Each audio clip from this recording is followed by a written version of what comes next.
इन्होंने विषय रखा है सांख्य और योग का। जी तो भैया। चलो देखते हैं, समझते हैं। हमने भी उसमें कुछ अध्ययन किया था लेकिन समझ नहीं आया। फिर दोबारा अध्ययन किया, काफ़ी चर्चाएं की, तो फिर एक निचोड़ निकला। जी तो वो निचोड़ जो है आपके साथ हम साझा करेंगे दर्शकों के बिल्कुल, साथ। बिल्कुल, क्योंकि भैया ने भी गुरुकुल में उन्होंने अभ्यास किया है और काफ़ी सालों से वो योग के शिक्षक रूप में वियतनाम में काम कर रहे हैं, अभी भी फ़िलहाल वियतनाम में है। तो जब उन्होंने अभ्यास किया गुरुकुल से और अलग-अलग गुरुजियों से, उसके बाद उन्होंने अपने अनुभव से अपने जीवन में जो भी जो घटनाएँ घटित हुई, जो सिचुएशन बनी, परिस्थितियाँ, उसमें से किस प्रकार से हम अपने जो जो पढ़ा है गुरुकुल गुरुकुल से, है ना? तो उसको किस प्रकार से अपने जीवन में उतार कर उस चीज़ों को समझे। तो ये सारा निचोड़ आज हम बात करेंगे इस विषय के ऊपर। तो सबसे पहला हमारा ये सवाल है भैया कि हम देखते हैं कि भारतीय परंपरा में जो दर्शन की जो परिभाषा है, वो किस प्रकार से, मतलब किस प्रकार से हम दर्शन को समझे कि दर्शन असल में होता क्या है और कैसे एक नॉर्मल व्यक्ति भी उसको समझ पाए कि हाँ, मैं समझ सकता हूँ कि दर्शन ये होता है। पहले तो ये समझो कि देखो, एक मानव है, जी। एक महामानव है। हुँ। अब मानव वो है जो अज्ञानता से घिरा हुआ है, जी। दुखों से घिरा हुआ है, हुँ। अशांत है। हुँ। और महामानव वो है जिसने इन दुखों से खुद को परे कर लिया है। जी। तो जो ये दर्शन है, ये उन महामानव जो हैं, उन महामानवों का जो दर्शन है, जो उन्होंने देखा, जो उन्होंने जाना, जी। वो उन्होंने व्यक्त किया मानव कल्याण के लिए। हुँ, हुँ। तो इसमें जो सबसे अच्छा कार्य करते हैं वो भारत के जो महामानव हैं, या जो देश आज भारत नाम से विख्यात है, जी।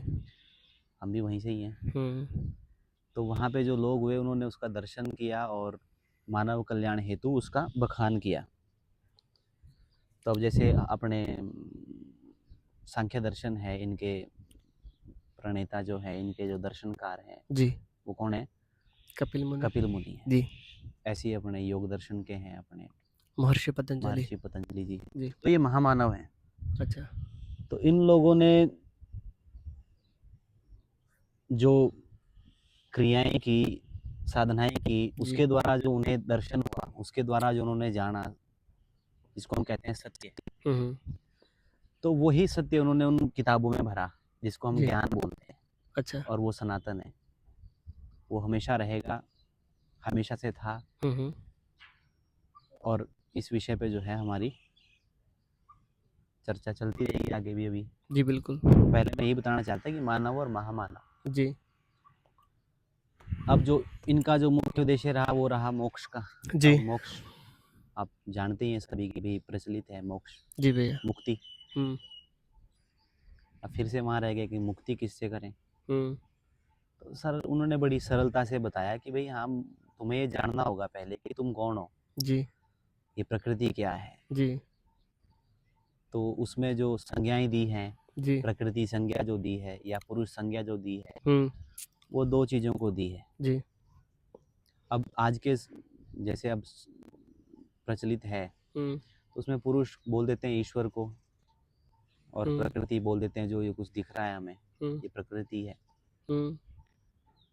लेकिन मुझे ये बात समझ नहीं आई कि इसको कैसे समझें। ठीक जी। है, पढ़ने के लिए ठीक है, और कहीं जॉब करनी हो सरकारी, उसमें उसके जी। लिए भी ठीक है, चलो एग्ज़ाम में पूछ लेगा कोई तो पढ़ लेते हैं। हुँ। सामान्य ऐसे ही पढ़ते थे, हम भी ऐसे ही पढ़ते थे, सब लोग भी ऐसे ही पढ़ते हैं। जी, बिल्कुल।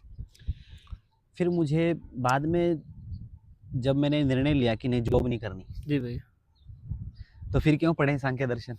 हुँ। एक बात होती है ना हुँ।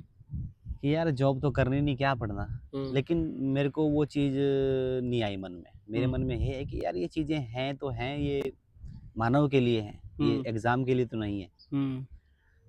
फिर मैंने इसमें थोड़ा सोचने का शुरुआत की, हुँ। पढ़ा भी साथ में थोड़ा-थोड़ा, और सोचता भी रहा, पूछता भी रहा जी। अपने गुरुजनों से, अपने बड़े भाइयों से, हुँ। और अपने मित्रों से चर्चा करता रहा इस विषय में। फिर मुझे बाद में समझ में ये आया कि ये एग्ज़ाम के लिए नहीं है, हुँ, हुँ। या ये पढ़ने-पढ़ाने के लिए नहीं है, ये अच्छा, धारण करने के लिए है। ये बात। तो जो जी। धारणा का जो विषय है, जी। उसमें आएगा ना योग दर्शन में। हुँ। तो ये उससे संबंधित है कि वहाँ पे हमें इसको उस स्तर पे ले जाना है अपने आप को। हम्म, तो जब हम इस चीज़ को समझेंगे